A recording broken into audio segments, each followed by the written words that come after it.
किशोरी, जय महेश मुखचंद चकोरी,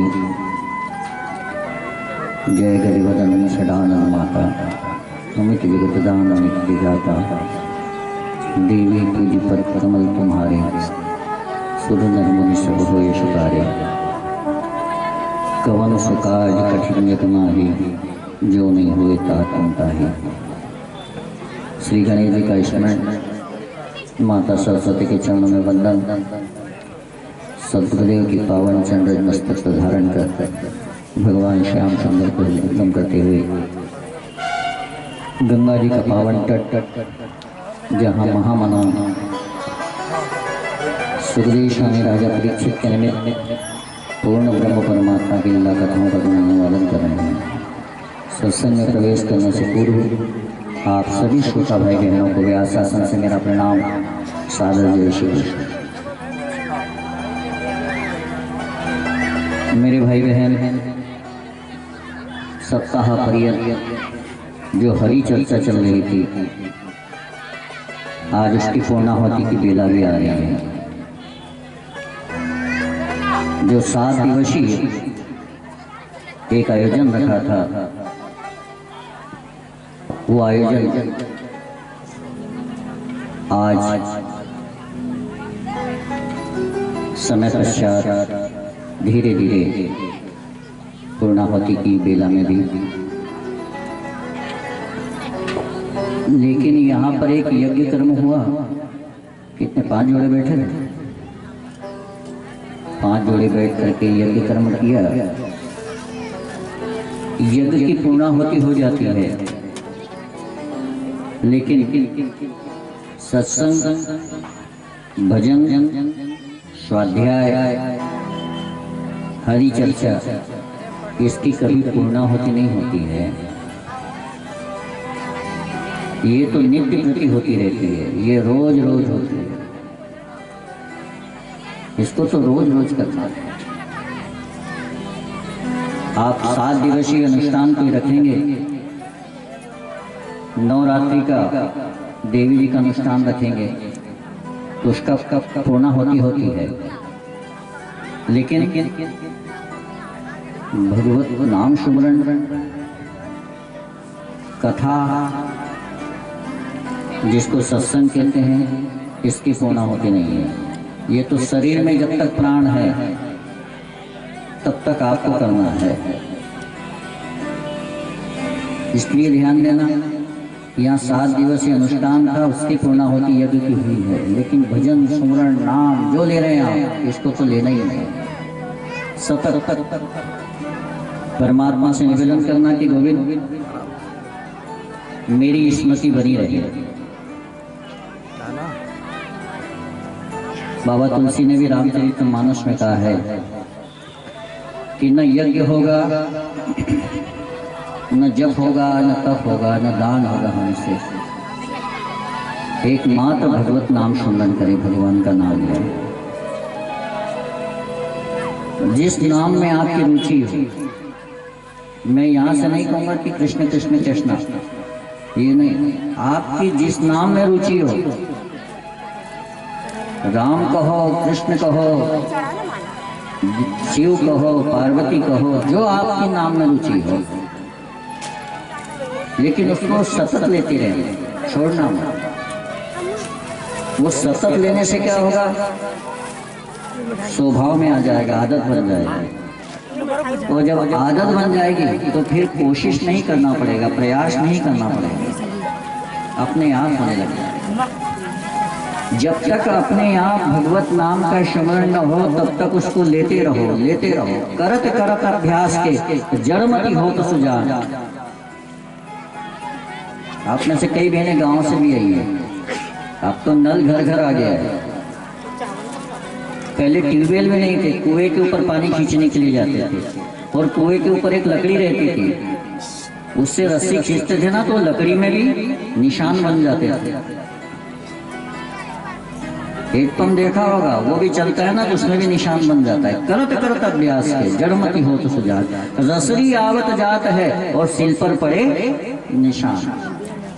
वहां भी निशान, वो निर्जीव है, लकड़ी निर्जीव है, वो लोहा निर्जीव है लेकिन वहां भी संघर्षण हुआ है तो उसमें भी निशान पड़ गए हैं। ऐसे ही मेरे भाई बहन, जब आप और हम प्रभु का नाम लेते हैं तो हमारी वाणी के ऊपर भी वो अपने आप कुछ न कुछ निशान छोड़ करके जाते हैं। लेना पड़ेगा सतत, इसलिए जीवन में सब कुछ छूट जाए, भगवत नाम का आश्रय नहीं छूटे। कलयुग केवल,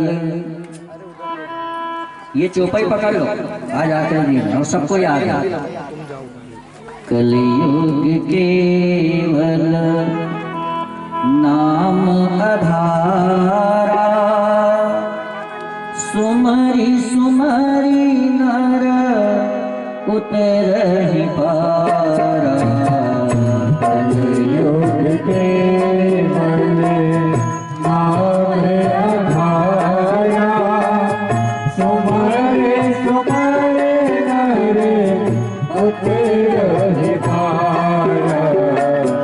कलयुग केवल नाम आधारा, सुमरि सुमरि नर उतरहि पारा।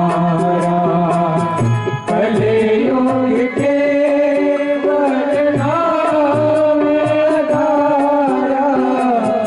कलयुग केवल नाम आधारा,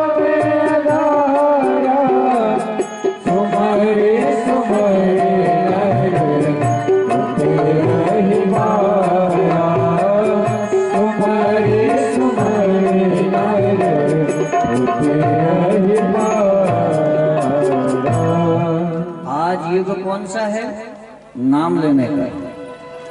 अब अपन हवन करने बैठे तो मन लगे वहां, एक आहुति इधर डाली, फिर इधर देखा, फिर आहुति डाली, फिर गाय का घी नहीं है, गाय का घी मिल गया तो उचित हवन सामग्री नहीं है। और नाम ऐसा है, यज्ञ कर्म करने बैठे ना तो वहां बहुत ध्यान रखना पड़ता है। वहां विज्ञान है, मन से प्रसन्नचित होकर के आहुति डाली जाए तो उस देवता का, जिस देवता का नाम पुकारा जाता है वहां तक चली जाती है। और यदि प्रेम से न पुकारे ना तो वह आहुति वहां तक नहीं जाती।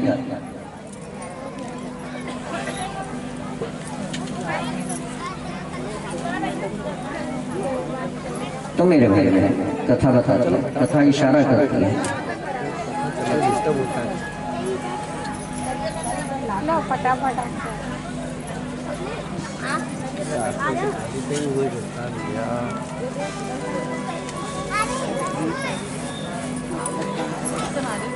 और नाम के लिए क्या करना पड़ेगा? नाम के लिए कुछ नहीं, जिस स्थिति में हो, जहां हो, जैसे हो, भगवान का नाम ले सकते हैं। भगवान के नाम के लिए आप कथा में आए हैं तो आपको स्नान करना पड़ेगा, धुले हुए वस्त्र पहनना पड़ेगा, तब आओगे आप। मंदिर में जाओगे तो वहां भी स्नान करके जाना पड़ेगा, धुले हुए वस्त्र पहन करके जाना पड़ेगा। लेकिन नाम लेने में न आपको स्नान करने की जरूरत है, नाम लेने में ना आपको कपड़े बदलने की जरूरत है। जहां हो, जिस स्थिति में हो, वहीं से प्रभु का नाम पुकारो तो वो नाम भी आपका प्रभु तक पहुंच जाता है। उसको कहते हैं नाम महाराज। इसलिए नाम तो मत छोड़ना। अजामिल नाम का सहारा लेकर के तर गया है, गजेंद्र हाथी नाम का सहारा लेकर के तर गया है। ऐसे असंख्य हैं। रावण ने बहुत घनघोर युद्ध किया, घोर युद्ध किया, लेकिन जब श्री राम जी ने धनुष के ऊपर बाण चढ़ाया और एक साथ 31 बाण छोड़े, 10 मस्तक का भेदन किया, 20 बाणों ने भुजाओं को काटा और 31वां बाण उसकी नाभि में जाकर के लगा। लेकिन मरते समय उसने भी प्रभु का नाम पुकारा है। राम राम का है, राम कहाँ है? राम राम राम। ये नाम लेने से क्या होगा? नाम सब कुछ दे देता है। सकल पदार्थ है जग माही, कर्महीन नर पावत नाही। सब पदार्थ है इस धरा के ऊपर, लेकिन जो कर्महीन है उसको नहीं मिल पाता। कल की कथा सुनी थी आप हम सब ने, रुक्मणी जी के विवाह की। रुक्मणी विवाह। उसने बालपने से भगवान से अपना नाता जोड़ लिया था। और ध्यान देना, भगवान को यदि पिता कहने में संकोच हो, शर्म आए, तो भगवान को बेटा मना लो, वो बेटा बनने के लिए भी तैयार है। हाँ, कोई कोई रहता का हम उसको कहाँ कहें बेटा, हम कहाँ उसको अपना पिता कहें, बेटा कह लो। राधा जी से नाता जोड़ करके बेटी कह करके पुकार लो, कोई पिता कह करके पुकारे, कोई भाई कह करके पुकारे, जो जो जिस जिस नाते से पुकारता है मेरे परमात्मा ने उसके आकर के रक्षा की है। साहब, अर्जुन ने महाभारत के युद्ध क्षेत्र में, अर्जुन कौन थे? द्रौपदी बहन हुई तो अर्जुन कौन हुआ? सुभद्रा बहन है तो अर्जुन कौन हुआ? दामाद, जवई हुआ भगवान कृष्ण का। लेकिन उसने वो रिश्ता नहीं निभाया। अर्जुन ने कहा आप मेरे मित्र हैं, और वो मित्र मान करके भगवान कृष्ण के साथ रहता था। और जब मित्र बन करके रहा तो एक समय वो भी आया कि जब युद्ध के मैदान पर जाना था, युद्ध निश्चित हो गया कि युद्ध होगा, तो दुर्योधन भी भगवान की शरण में गया और अर्जुन भी शरण में गया। दुर्योधन अर्जुन से पहले गया था भगवान कृष्ण की शरण में, और वहां शरण में बैठ करके कहाँ पहुंचा दुर्योधन? भगवान सोए हुए थे, आंखें बंद थी, तो दुर्योधन अपने आप को बड़ा मानता था, इसलिए भगवान के मस्तक के पास जाकर के बैठ गया। और अर्जुन बाद में आया, लेकिन उनके चरणों के सामने बैठ गया, चरणों के पास बैठ गया। और जब ठाकुर जी की आंखें खुली तो अर्जुन की ओर देख करके कहा कि अर्जुन कब आए? अर्जुन कुछ बोले उससे पहले दुर्योधन ने कह दिया कि प्रभु मैं पहले आया हूँ, हे द्वारिकाधीश, मैं पहले आपके दर्शन करने के लिए आया हूँ। तो भगवान ने कहा ठीक है आप आए होंगे, लेकिन मेरी दृष्टि तो पहले अर्जुन पर पड़ी है, तो मैं पहले अर्जुन से कहूंगा कि मांग। तो अर्जुन ने हाथ जोड़ लिया, कहा प्रभु ये सचमुच पहले आया है, यदि इसके मन की इच्छा जो हो तो पहले इसके मन की इच्छा पूरी कर, उसके बाद मेरी इच्छा पूरी कर। और दुर्योधन ने भगवान से क्या कहा? कुरुक्षेत्र के मैदान पर युद्ध है और युद्ध के लिए मैं आपके पास आया हूं। अर्जुन तुम? कहाँ प्रभु, मैं भी युद्ध होगा ना तो वहाँ इसलिए आया हूँ कि आपकी कुछ सेवा, कुछ आपके साथ सहयोग मुझे मिल जाए, इसलिए मैं आया हूँ आपके पास। तो भगवान कृष्ण ने कहा दो चीजें हैं मेरे पास, एक तो नारायणी सेना है और दूसरी ओर मैं अकेला, मेरे हाथ में कोई अस्त्र शस्त्र नहीं होगा, मैं अकेला रहूंगा। आपको क्या चाहिए? तो दुर्योधन ने कहा पहले मुझे मांगना है, और द्वारिकाधीश ने कहा कि दुर्योधन तुम पहले मांग लो, क्या मांगते हो? दुर्योधन ने नारायणी सेना मांगी है, मन में विचार कर रहा है कि मुझे तो युद्ध करना है, और ये कृष्ण तो बाहर बहुत बात करने वाला है, युद्ध के मैदान में बात करने वाले की जरूरत नहीं है, मुझे तो सेना चाहिए। ठाकुर जी ने कहा सेना दी मैंने, नारायणी सेना तुम्हारी, अब मैं अकेला हूं। अर्जुन तुझे क्या चाहिए? युद्ध में सुन ले, मैं हथियार नहीं उठाऊंगा, कोई अस्त्र शस्त्र नहीं उठाऊंगा, निशस्त्र रहूंगा, निहत्था रहूंगा। तो अर्जुन ने चरण पकड़ लिए कि मुझे न कोई अस्त्र की जरूरत है, न कोई शस्त्र की जरूरत है, मुझे तो केवल आप चाहिए, आप चाहिए, कोई और चाहिए नहीं, आप चाहिए। और वो पूर्ण ब्रह्म परमात्मा उसके साथ हुए हैं साहब। और जब रथ के ऊपर बैठते थे ना, तो रथ की बागडोर ठाकुर के हाथ में, द्वारिकाधीश के हाथ में होती थी, और अर्जुन इशारा करता था कि मेरा रथ किसोर लिया जाए। तो युद्ध के मैदान पर बोला नहीं जाता, तो क्या करता था? अपने दाहिने पैर का अंगूठा अर्जुन भगवान कृष्ण की रीढ़ की हड्डी के पास लगा करके इशारा करता था कि मेरा रथ कहाँ ले जाना है। और जैसे इशारा करता था तो ठाकुर जी उसी और रथ लेकर के जाते थे। सब कुछ दिया, मित्र बनाया, द्रौपदी ने भाई बनाया। तो आप सब जानते हैं कि एक चिंदी बांधी थी, एक जो सुदर्शन चक्र को चलाने वाला है, क्या उसको चाकू चलाते नहीं आएगा?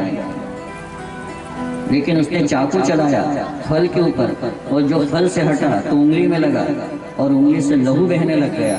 वो 16,100 खड़ी थी, वो सब देख रही थी। ठाकुर ने कहा द्वारिकाधीश ने कि मेरी उंगली में बहुत दर्द हो रहा है, बहुत पीड़ा हो रही है, लहू बह रहा है। और जब लहू बहता तो आप और हम उंगली को सीधी करके ऊपर करते हैं, लेकिन ठाकुर जी ने नीचे कर दी ताकि ज्यादा लहू बहे। वो 16,100 खड़ी थी, सारी की सारी अपने अपने कमरों में गई, अपने अपने रूम में गई, हॉल में गई, महल में गई। तो क्या ढूंढ रही है? कोई पुराना कपड़ा, कोई पुराना कपड़ा मिल जाए तो उसकी चिल्ली फाड़े और द्वारिकाधीश की उंगली में लगा दे। लेकिन द्रौपदी बगल में खड़ी थी, उसने कहा नाथ ये 16,100 सब कहाँ गई? अरे आपकी उंगली से बहुत रक्त बह गया।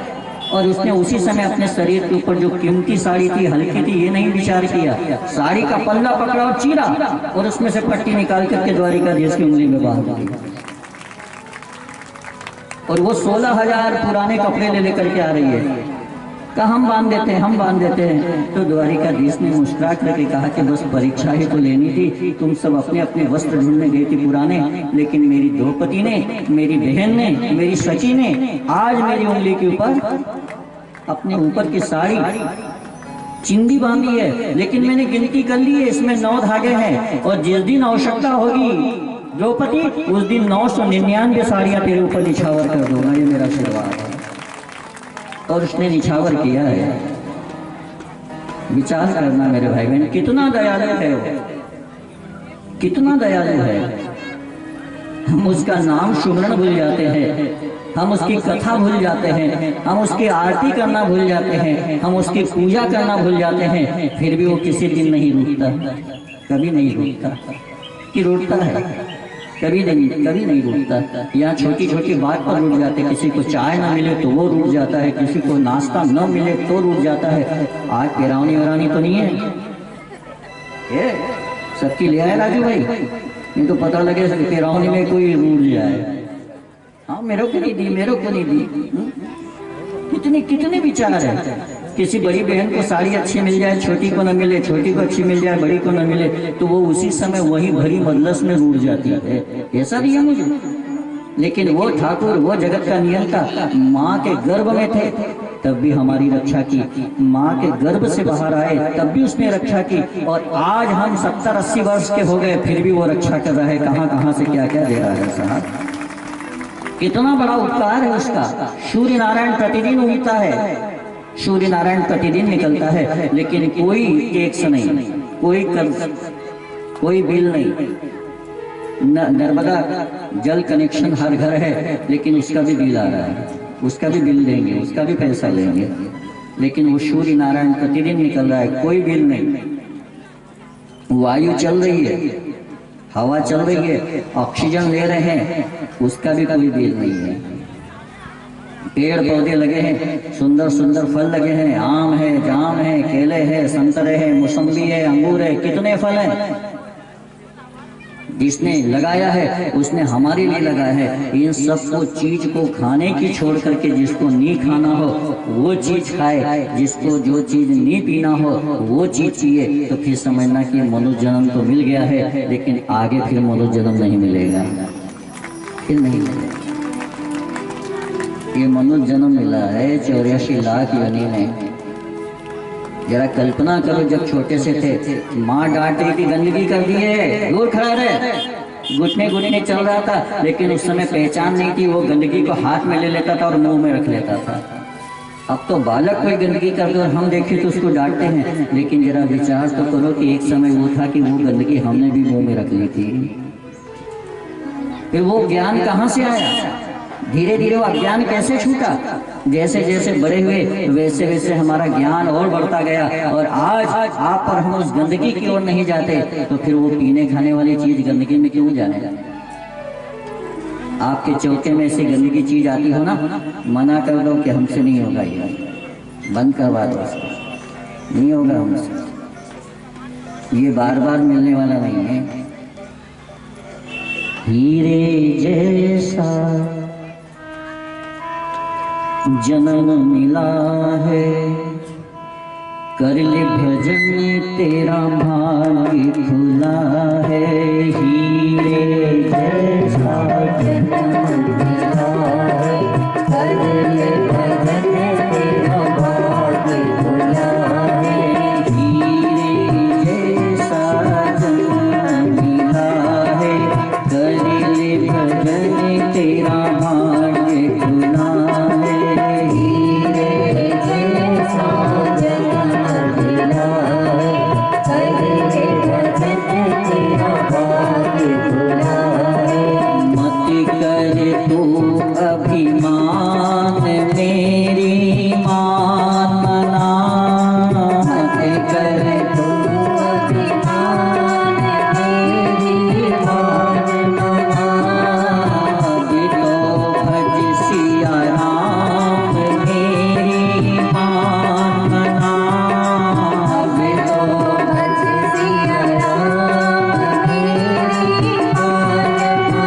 उसने कितना सुंदर तन दिया है, हीरे जैसा जन्म मिला है। और जब हीरे जैसा जन्म मिला है तो फिर विचार कर, एक दिन एक राजा एक जगह से निकला और जैसे ही निकला तो उसने क्या देखा कि वहां पर एक व्यक्ति श्री कृष्णाय वासुदेवाय हरे परमात्मने प्रणत क्लेश नाशाय गोविंदाय नमो नमः। श्री कृष्णाय वासुदेवाय देवकी नंदनाय च नंदगोपकुमाराय गोविंदाय नमो नमः। वंशी विभूषित करानवनीरदाभा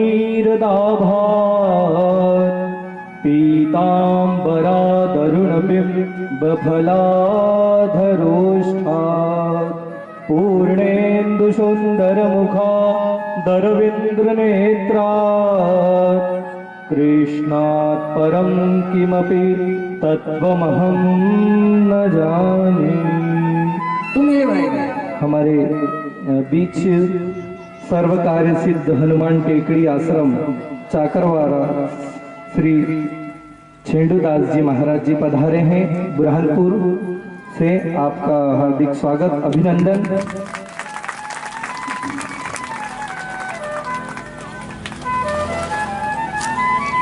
राजू भाई से कह दो स्वागत करो। मुख्य जजमान राजू भैया से अनुरोध की महाराज श्री को मालार्पण और श्रीफल देकर के उनका स्वागत करें। जय जय राधा रमण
तेरा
जय राधा रमण हरि बोल, जय जय राधा रमण हरि बोल, जय जय राधा रमण हरि बोल, जय जय राधा रमण हरि बोल, जय जय राधा रमण हरि बोल। बोली वृंदावन बिहारी लाल की जय। तो मेरे भाई बहन ग्रहणपुर के पास से अभी जैसा आपको बताया गया वहाँ से बाबा जी बता रहे हैं, आपका व्यासपीठ के माध्यम से भी अभिनंदन, स्वागत, वंदन। और मेरे भाई बहन वापस कथा पर चले। रुक्ष्मणी मंगल ठाकुर जी से उसने बालपने से, कल आपने सुना था कथा का प्रसंग, बचपने से प्रेम कर लिया। अब हमारा बचपन तो चला गया, अब हम 55 के हो गए। बचपन गया, 55 में आ गए, और जब 55 में आने के बाद भी प्रभु की याद ना आए और संसार की याद हमें सताए, तो फिर समझना कि माया ने पकड़ लिया है। ये माया से कौन छुड़ाएगा? माया से एकमात्र है भगवत नाम आश्रय, भगवान का नाम लेना। हर जगह सत्संग होगा तो नहीं जा पाएंगे, कहीं 2 घंटे, कहीं 1 घंटा, कहीं 3 घंटे, कहीं 7 दिन में 1 दिन, कहीं 7 दिन पूरे, लेकिन भगवान का नाम 24 घंटे लेने के लिए किसी प्रकार के नियम की जरूरत नहीं, कोई नियम नहीं। बिस्तर पर हो वहां भी ले सकते हो, जहां हो, जिस स्थिति में हो, भाव कुभाव अलग आलस हो, और नाम जपत मंगल दिशा दशा। नाम से 10 दिशाएं मंगल हो जाती है, और नाम का ही सहारा लिया था उन सारी गोपियों में। उद्धव आया था, कल की कथा सुनी थी आप, लेकिन उन्होंने एक ही बात कह दी कि उद्धव मन एक था, 2-4 थोड़ी है। 2-4 मन होते तो हम विचार करते कि एक मन उसको दे दे, एक मन उसको दे दे, पर मन तो एक ही है ना। और वो मन दे दिया, और जब दे दिया तो फिर अब देने के लिए रहा क्या? अब तो कुछ भी नहीं है। और तो हमें ये निर्गुण ब्रह्म का उपासना का मार्ग बताए, लेकिन हमारी तो दृष्टि में कृष्ण समाया हुआ है। जित देखो मुत श्याम है, सब रंगन में श्याम भरो है। लाली मेरे लाल की, जित देखो तित लाल, लाली देखन मैं गई, मैं भी हो गई। कहाँ देखे हम? जहाँ देखती हमें तो वही दिखता है। फिर तेरा निर्गुण ब्रह्म तुझे मुबारक, हम तो सगुण ब्रह्म के उपासक हैं। वो जो ज्ञान देने आया था, ज्ञान था, भक्ति नहीं थी। और प्रथम दिन और दूसरे दिन भी निवेदन किया था कि ज्ञान लाने की जरूरत नहीं है, भक्ति को पकड़ लो। जिसने भक्ति को पकड़ लिया है, ज्ञान वैराग तो उसके बेटे हैं, कहीं से न कहीं से घूम फिर करके आपके पास आ जाएंगे। लेकिन भक्ति होना जरूरी है। मीरा के पास ज्ञान नहीं था, वो भी आपके समान साधारण थी, कहीं पढ़ने नहीं गई थी कॉलेज, लेकिन फिर भी उसने भक्ति की। तो वो जो बोली है, आज भागवत और रामचरितमानस की चौपाइयाँ होती है साहब। जो गाने, जो भजन आप गाती हो, मीरा के भजन गाती है। ऐसी लागी लगन मीरा हो गई मगन, वो तो गली गली हरि गुण गाने लगी। पर ये लगन कब लगेगी? आप में से, हम में से कई भाई बहन मुझे कथा के बाद मिलते हैं तो कहते हैं कि हमने तो करीब करीब 50 कथा सुन ली। कथा सुनना अपनी जगह है, 50 कथा सुनने से लाभ नहीं है। कथा एक सुनो, पर ऐसी सुनो कि उसमें से कोई सार तत्व आप ले लो। ऐसे सार तत्व, हंस की कथा सुनी होगी आपने। जब हंस बैठता है ना तो केवल मोती चुमता है, बाकी उससे कोई लेना देना। ये 3-3.5 घंटे की कथा, 4 घंटे की कथा आपने सुनी है, उसमें से आपको जो सूत्र अच्छा लगे उसको पकड़ना। पूरी कथा की कहानी याद करके क्या करोगे? कहानियां तो सबको याद हो गई, ये था, वो था, ये राजा था, वो राजा था, लेकिन ना, ये कहानियां क्या सूत्र दे रही है, उस सूत्र को पकड़ना है। और जिसने सूत्र को पकड़ लिया, सत्य, प्रेम और करुणा, वो जात का चमार था, चमड़े सी रहा था, मीरा निकली और उसने सूत्र पकड़ा कि ये कोई ऐसी चर्चा कर रहा है जो हृदय को सीधे जा करके लग रही है। कथा वही है मेरे भाई बहन। जब तक कथा, जब तक सत्संग आपके मन को न छुए तो समझना कि मैंने कथा सुनी ही नहीं है। कथा सुनने के बाद परिवर्तन आना चाहिए, और यदि परिवर्तन ना आए तो ये समझना कि या तो सुनाने वाले ने सुनाई नहीं है, या फिर सुनाने वाले ने सुनाई है तो मैंने सुनी नहीं है। कथा अपने आप को संसारिक विषय वासनाओं से मुक्त कर देती है, वैराग्य ला देती है। कहा तो उज्जैन नगरी का राजा, सुनी होगी कथा आपने। उसकी पत्नी का नाम था पिंगला। और उस राजा का नाम था क्या था जी? क्या बोला? भर्तरी। बिल्कुल सही बोला, जोर से बोलो, थोड़ा सा थोड़ी यदि कभी अपनी कमी भी रहेगी ना तो वो पूरी हो जाएगी, इसलिए रोक करके हम पूछ लेते हैं कि जिस रानी का नाम पिंगला है, जिसके पति का नाम है भर्तरी, ऐसा भर्तरी राजा भी एक बार सत्संग में जाकर के बैठा, भजन में जाकर के बैठा और एक महात्मा के मुख से सुना। क्या सुना? उस महात्मा ने कहा कि संसार जो आप अपना समझ रहे हो, एक दिन उसको छोड़ के जाना है। जो रिश्ते जो नाते आपने बना करके रखे ये सब स्वार्थ के रिश्ते, कोई किसी का नहीं है, कोई किसी का साथ देने वाला नहीं। तो राजा भर्तरी ने सुन तो लिया, लेकिन विचार आया कि कहाँ मेरी पत्नी पिंगला जो एक क्षण मेरे से दूर नहीं रहती, कितना प्रेम करती है मुझसे, और ये महात्मा कह रहा है कि संसार में कोई किसी का नहीं, मेरी पत्नी पिंगला जैसा तो कोई नहीं होगा। सत्संग समाप्त हुआ तो महात्मा के पास गया राजा भर्तरी और महात्मा से कहता है कि महात्मा आपने ठीक नहीं कहा, आपको अभी अनुभव नहीं है संसार का, आप ब्रह्मचारी हैं। मेरी पत्नी मुझसे इतना प्रेम करती है कि शायद ही कोई किसी से प्रेम करती होगी। तो उस महात्मा ने कहा कि राजन, हमने तो पुराणों में जो लिखा है और संतों के मुख से सुना है वही बात हमने आपको सुनाई है कि यहाँ जितने भी संबंध है केवल और केवल स्वार्थ के हैं, परमार्थ का एक भी संबंध नहीं है। कहा मैं नहीं मानता, तो कहा परीक्षा हो जाए। तो महात्मा ने कहा ठीक है परीक्षा तो हो जाएगी, लेकिन जब तक मेरे पास ना हो तब तक तुम्हारी पत्नी को पता नहीं चलना चाहिए कि आप उसकी परीक्षा ले रहे हैं या आप किसी महात्मा से मिले थे। और राजा भर्तरी ने स्वीकृति दे दी। तो महात्मा ने अपनी झोली में से एक फल निकाला और वो फल उठा करके राजा को दे दिया। क्या राजा, ये फल अपनी पत्नी से कहना अजर अमर होने वाला है, इस फल को वो खा लेगी तो हमेशा अजर अमर रहेगी, इसी प्रकार रहेगी जैसी आज है यौवन अवस्था में। लेकिन ध्यान रखना बात गुप्त रहेगी, किसी को बताना मत। और वो राजा भर्तरी सायंकाल के समय घर पहुंचा, सुबह से निकला हुआ था। पत्नी पिंगला मार्ग में रास्ते के ऊपर द्वार के ऊपर खड़ी हुई थी कि कब मेरे पति आए, कब मेरे पति आए। और जैसे ही घोड़े पर से उतरा राजा भर्तरी तो दौड़ करके पिंगला गई, प्रणाम किया, नीचे उतारा, हाथ का सहारा दिया और फिर प्रेम से कहती कि नाथ, सुबह सूर्य उदय के समय के गए थे आप, सूर्य अस्ताचल को चला गया, आज आपने कुछ खाया पिया नहीं होगा ना? सच कह रही हूँ मैंने भी, आप घर में नहीं थे ना, महल में नहीं थे, तो मैंने भी कुछ नहीं खाया है। और जैसे ही सुना तो राजा भर्तरी का हृदय पिघल गया कि काश वो महात्मा, कहाँ वो महात्मा और कहाँ मेरी पत्नी। आज मैं वन में गया, सुबह से सांझ तक न आया, तो मैंने कुछ नहीं खाया तो मेरी पत्नी ने भी कुछ नहीं खाया। पत्नी ने चरण धुलवाए, हस्तपक्षान हाथ धुलवाए और फिर बड़े प्रेम के साथ भोजन कक्ष में ले गई, भोजन करवाया, पंखा कर रही है। और राजा सोच रहा है कि मैं बड़भागी हूँ, कितनी सुंदर मेरी पत्नी है। भोजन किया, शयन कक्ष में आए सोने के लिए।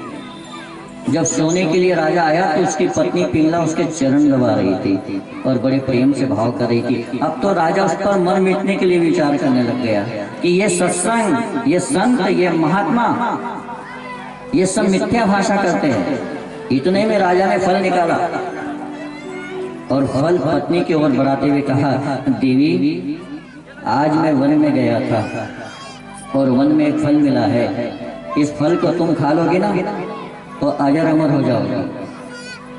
तो रानी ने हाथ में फल तो ले लिया पर खाने का मन नहीं कर रहा है। रानी फल को देख रही है तो राजा ने फिर कहा, अरे फल खा लो ना, मैं तुमसे बहुत प्रेम करता हूँ और तुम भी मुझसे प्रेम करती हो। तो रानी ने कहा कि मैं तो यौवन अवस्था में रहूंगी, अजर अमर हो जाऊंगी, लेकिन आप? तो कहा मैंने, राजा ने 2 फल दिए थे, एक फल मैंने खा लिया है, एक फल तुम्हारे लिए लेकर के आई है, तुम खा लो ना। लेकिन रानी का मन नहीं कर रहा है। रानी ने बहाना बनाया कि जब सुबह होगी ना तो स्नान करूंगी और स्नान करने के बाद भगवान का सुमरण करते हुए भजन करते हुए फल को खाऊंगी तो मैं हमेशा के लिए अमर हो जाऊंगी। वो मन ही मन सोच रही है कि राजा आप मुझसे प्रेम करते हैं लेकिन मैं आपसे प्रेम नहीं करती। राजा दिन भर का थका हुआ था, निद्रा अवस्था में चला गया, नींद आ गई और वो रानी फल को लेकर के रात भर जगी रही कि कब सुबह हो और ये फल मैं अपने प्रेमी को दूं। सुबह हुई, राजा स्नान करने के बाद चला गया सभा के बीच और इधर वो रानी स्नान करने के बाद हाथ में फल लेकर के प्रतीक्षा कर रही है कि मैं जिससे प्रेम करती हूँ वो कब मेरे सामने आ रही है, फल में उसे वो पिंगला रानी उस राजा के महामंत्री से प्रेम करती थी। वो फल उठा करके जैसे ही वो महामंत्री दिखा तो उसने इशारे से बुलवाया और वो फल आगे बढ़ाया, कहा मैं सच में तुमसे बहुत प्रेम करती हूँ। ये राजा को किसी महात्मा ने फल दिया है, इस फल को जो कोई खाएगा वो अमर हो जाएगा, इस फल को तुम खा लो तो अमर हो जाओगे। महामंत्री ने हाथ में ले लिया, कहा तुमने नहीं खाया? कहा ना, मैं तो सोचती हूँ कि जिससे मैं प्रेम करती वो अजर अमर हो जाए। राजा मुझसे प्रेम करता है लेकिन मैं राजा से प्रेम नहीं करती। उस महामंत्री से कहा खाओ ना, तो कहा मैं अभी नहीं, कोई देख लेगा, जब समय मिलेगा तब आपका फल लेकर भक्षण कर लूंगा। लेकिन राजा मन में वो महामंत्री मन में विचार कर रहा है कि रानी मुझसे प्रेम करती है लेकिन मैं इससे प्रेम नहीं करता, मैं तो किसी और से प्रेम करता हूँ। कौन है वो? दिन भर अपने कार्य में व्यस्त रहा और जब सूर्य अस्ताचल को जाने लग गया, सांझ हुई तो मन में विचार है कि ये फल बहुत सुंदर है, अमरता को देने वाला है, लेकिन रानी ने मुझे दिया है, मैं फल नहीं खाऊंगा। रानी मुझसे प्रेम करे लेकिन मैं किसी और से प्रेम करता हूँ। और वो किससे प्रेम करता था? जो नगर बाहर गणिका रहती थी। वो गणिका के यहाँ पहुंच गया रात्रि में। गणिका 16 प्रकार का श्रृंगार करके प्रतीक्षा कर रही थी। जैसे ही महामंत्री आया तो बड़े हाव भाव के साथ सत्कार किया। महामंत्री ने कहा देखो मैं एक फल लेकर के आया हूँ। का फल? कहा हाँ, ये अजर अमर होने का फल है, लेकिन सुनो किसी से कहना मत। कहा ये कैसे अजर अमर होने का फल, कहाँ से मिला तुम्हें? महामंत्री ने कहा कि मैं तुमसे बहुत प्रेम करता हूँ और तुम जैसी हो ना हमेशा ऐसी बनी रहो, इसलिए अमरता का फल तुम खा लो। मुझे यहाँ की जो रानी है ना पिंगला, उसने ये फल दिया है। वो मुझसे प्रेम करती है लेकिन मैं उससे प्रेम नहीं करता, ये फल तो तुम खा लो। महामंत्री ने हाथ में फल दे दिया। वो गणिका विचार में पड़ गई कि यदि मैं फल खा भी लूंगी तो केवल कुकर्म ही करूंगी, कोई सत्कर्म नहीं कर पाऊंगी। ये फल को मैं खा करके क्या करूं? ये शरीर मिला है, हर कोई आ करके नोच नोच करके खाता है, तो ऐसा फल खा करके क्या करूंगी? ये महामंत्री मुझसे प्रेम करता है लेकिन मैं महामंत्री से प्रेम नहीं करती, जो मुझको पैसा देता है मैं उसी से प्रेम करती हूँ, इसलिए फल का क्या करूं? तो वो महामंत्री तो सो गया लेकिन वो गणिका रात भर विचार करती रही कि ये फल को मैं नहीं खाऊंगी। सुबह सुबह 5 बजे ब्रह्म मुहूर्त में उसको विचार आया कि अरे ये फल तो क्यों ना मैं राजा भर्तरी को दे दूं। राजा भर्तरी जैसा कोई राजा नहीं है और ये फल उसके पास पहुंच जाएगा और वो खा लेगा तो अजर अमर हो जाएगा। सुबह हुई, स्नान किया और सर्वांग सुंदर होकर के हाथ में फल को लेकर के सभा के बीच पहुंच गए। द्वारपालों ने कहा महाराज एक गणिका आई है, वो आपसे मिलना चाहती है। राजा ने भरे सभा के बीच कह दिया कि उसे बुला लो। और जैसी गणिका आई तो प्रणाम किया। राजन प्रणाम। राजा ने कहा कहो कैसे आना हुआ? कहा महाराज पहले वचन दो कि मैं जो कुछ कहूंगी और जो भी इसका अपराधी होगा उसको मृत्यु दंड नहीं दिया जाएगा। पहले वचन दो कि उसको मृत्यु दंड न हो। राजा ने कहा ऐसी कौन सी बात है? कहा महाराज यदि आप वचन देते हैं तो मैं अपनी बात और अपना प्रस्ताव आपके सामने रखती हूँ, अन्यथा मैं चली जाती हूँ। राजा ने कहा हमने वचन दिया जो कोई दोषी होगा उसको मृत्यु दंड नहीं दिया जाएगा। और उस गणिका ने फल निकाला हाथ में और कहा महाराज आपकी जय हो, ये फल मेरे पास आया है, ये फल अमरता को देने वाला है, मेरी इच्छा है कि इस फल को आप खा लो। और जैसे ही राजा भर्तरी ने सुना तो कहा, देवी ये फल कहाँ से आया आपके पास? और वह गणिका कहने लगी कि महाराज मैंने पहले ही कहा था कि मृत्यु दंड मत देना, कहा हमने वचन दिया है मृत्यु दंड नहीं देंगे, लेकिन बताओ ये फल कहाँ से आया?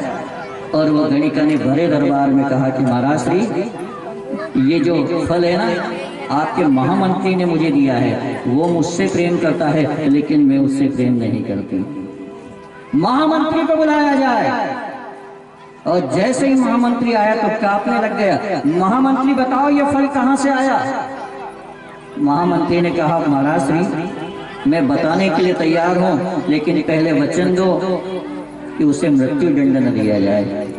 कहा हमने गणिका को वचन दिया है, तुम्हें भी वचन देते हैं, लेकिन बताओ ये फल कहाँ से आया है? और भरे दरबार में भरी सभा के बीच में वो कहने लग गया महामंत्री कि राजन मैंने आपका नमक खाया लेकिन नमक हराम हो गया, हलाल नहीं हो पाया। आपकी रानी मुझसे प्रेम करती है, मैं आपकी रानी आपकी पत्नी से प्रेम नहीं करता, और मुझे ये पिंगला रानी ने दिया है। पिंगला को बुलाया जाए। कितनी देर लगती, पिंगला आई और जैसे देखा सभा के बीच सन्नाटा छाया हुआ था। पिंगला फल कहाँ है? पिंगला कांप गई। कहना सच कहूं आप मुझसे प्रेम करते हैं लेकिन मैं आपसे प्रेम नहीं करती, ये फल मैंने इनको दिया है, मुझे ये अपने प्राणों से भी प्यारा लगता है, इसलिए फल उठा करके मैंने दे दिया। बस कुछ नहीं सुनना है मुझे अब। जो महात्मा ने कहा था वो सत्य हो गया। कोई किसी से सच्चा प्रेम नहीं करता, केवल स्वार्थ का प्रेम करता है। और राजा भर्तरी ने ठोकर मार दी, ठोकर मारी।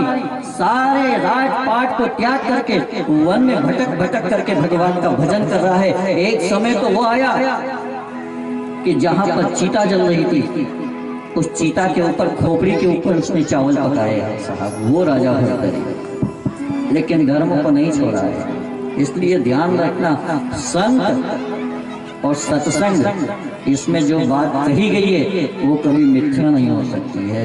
यहाँ कोई किसी से प्रेम नहीं करता।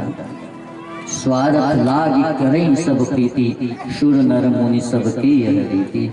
तुलसीदास जी ने भी कहा है मेरे भाई। इसलिए ध्यान देना, हमारा जिससे रिश्ता है, जिससे हमारा नाता है, जिससे हमारा संबंध है, उन संबंधों को प्रेम से निभाना कथा इशारा करती है। वो संबंध में विच्छेद मत आने देना। कलयुग केवल नाम आधारा का अर्थ यही है कि जहाँ जहाँ आपका संबंध है, जहाँ जहाँ आपका व्यवहार है, उस व्यवहार में दिक्कतें मत आने देना। पति पत्नी घर में प्रेम से रहे, केवल भगवान का सुबह शाम नाम ले लेना इतना ही काफी है, और कुछ करने की जरूरत नहीं है। हम सांसारिक लोग हैं, क्या कर पाएंगे? 3 घंटे की कथा में 2-2.5 घंटे की कथा रहेगी तो वो बैठ के नहीं बनता है। कभी कमर दुखती है, कभी घुटने दुखते, कभी पैर ऊंचा करते, कभी इधर करते, कभी उधर करते हैं। क्या भजन कर लेंगे आप? इसलिए ध्यान देना, जहाँ जहाँ संबंध बने हुए हैं, जहाँ जहाँ रिश्ते नाते हैं, उनको पकड़ करके प्रेम से जितना समय मिले भजन सुमरन करना। और जिसने भजन किया है वो भजन कभी मिथ्या नहीं हो सकता, वो भजन कभी झूठा नहीं हो सकता। वो भजन आज काम नहीं आएगा तो आने वाले समय में काम आएगा। यहाँ काम ना आया तो वहाँ काम आएगा। सुखदेव स्वामी राजा परीक्षित से कहते हैं कि हे राजन, वो जगत के नियंता पूर्ण ब्रह्म परमात्मा के 16,108 विवाह हुए हैं, थोड़े बहुत थोड़ी हुए। अब इसको अपन विचार करें कि घर में एक पत्नी, वो तो ठीक से समझ नहीं रही है। इधर वालों से पूछो कि एक ब्याह और करोगे, तो वो मना कर दे कि एक की पूर्ति हो जाए उतना ही बहुत है। तो वो 16,108 विवाह का अभिप्राय यही है कि हमारे शरीर की जितनी रचना है उसमें जितनी 5 कर्मेंद्रियाँ, 5 ज्ञान इंद्रियाँ, 10, 11वां मन, 12वां बुद्धि, 13वां चित्त, 14 अहंकार, ये सब मिलाकर के जितनी नाड़ी तंत्र है, इस पुराण में जितने श्लोक लिखे 18,000, ये सब गहन की बातें हैं, गहराई की बात है कि 16,108 क्या है। विचार करना मेरे भाई। अब आपको मैं 8 पटरानी की तो कथा आपको पता ही है, और 16,100 की भी पता है। तो 16,000 उसने कैसे एक साथ 8 और 16,108 विवाह करने वाले ने भी मन से एक ही लेके आया। आज घर में एक बहू लाना हो तो पहले ननद देखेगी, वो जो बहू बनने वाली उसकी, जिस लड़के की बहन है पहले वो देखेगा, फिर उसका मिस्टर देखेगा, फिर माँ देखेगी, फिर बुआ देखेगी, फिर मौसी देखेगी, फिर इधर उधर से पता लगाएंगे कि सब ठीक है ना। और है कैसी, कोई कह दे कि सावली है तो कहा नहीं, भली सांस सावली हो पर सावली बहू नहीं लाएगी। हाँ, बहू जब भी लाएगी गोरी ही लाएगी। और उसने कह दिया सावली है तो कहा विचार करेगा। लेकिन विचार करना, एक बहू लाने के लिए, एक पत्नी लाने के लिए बेटा भी देखेगा, पिता भी देखेंगे, सब देखेंगे।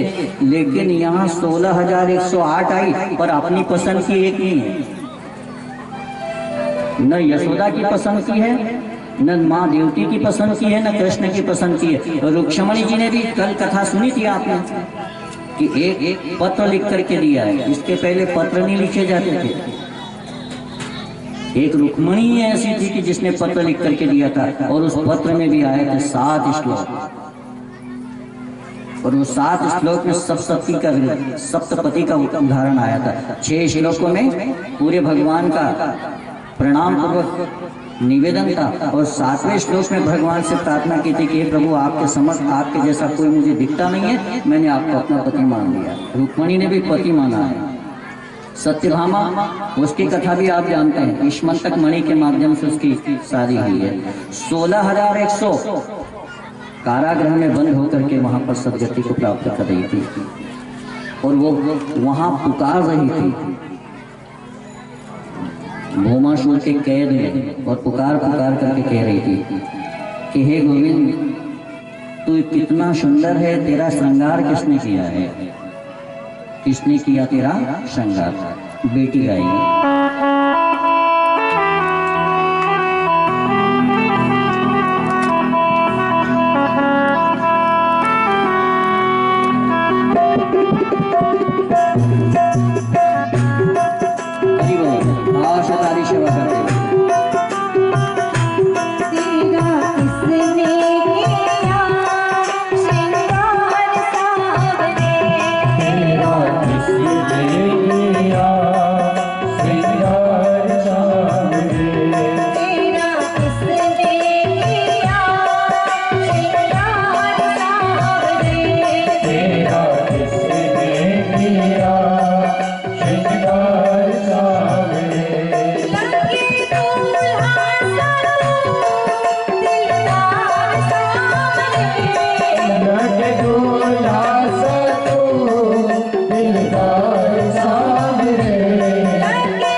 हाथ सदाओ जिसने तुम्हें सजाया।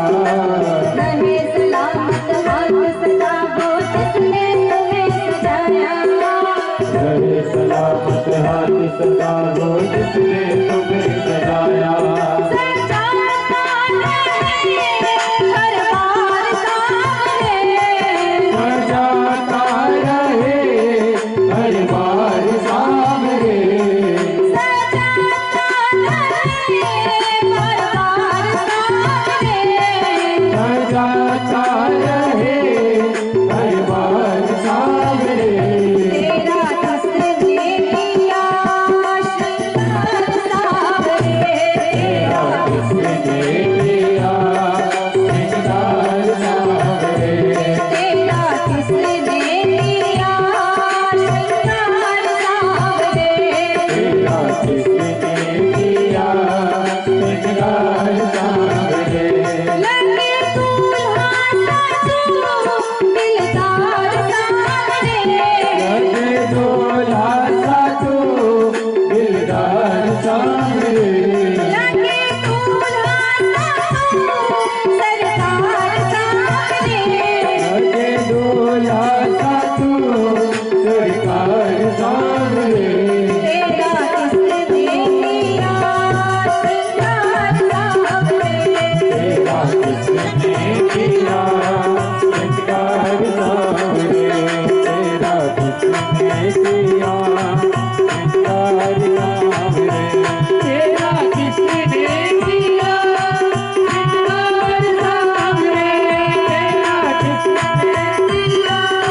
श्रृंगार सावरे।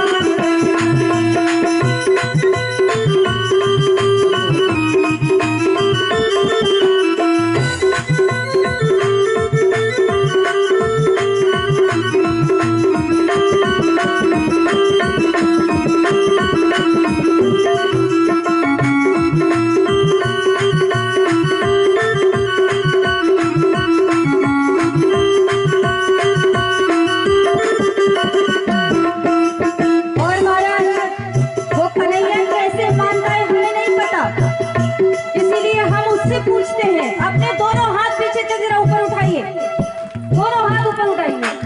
बोल कन्हैया बोल तुझे मैं कौन सा भजन सुनाऊं। बोल कन्हैया बोल तुझे मैं कौन सा भजन सुनाऊं। बोल कन्हैया बोल तुझे मैं कौन सा भजन सुनाऊं। बोल कन्हैया बोल तुझे मैं कौन सा भजन सुनाऊं। ऐसा कोई राग बता दे तो नाचे मैं गाऊं। ऐसा कोई राग बता दे तू नाचे मैं गाऊं। ऐसा कोई राग बता दे तो नाचे मैं गाऊं। ऐसा कोई राग बता दे तू नाचे मैं गाऊं। नचाती रहूं हर बार सामने। नचाती रहूं हर बार सामने। नचाती रहूं हर बार सामने। नचाती रहूं हर बार सामने। ओ तेरा किसने किया श्रृंगार सावरे। तेरा किसने किया श्रृंगार सावरे। तेरा किसने किया श्रृंगार सावरे। तेरा किसने किया श्रृंगार सावरे। बोली वृंदावन बिहारी लाल की जय। वो 16,000 उमासुर के कैद में पुकार रहे थे और इसको जाना था कहाँ? स्वर्ग। ठाकुर जी सत्यभामा को लेकर के गए थे और स्वर्ग से पारिजात का वृक्ष लेकर के आते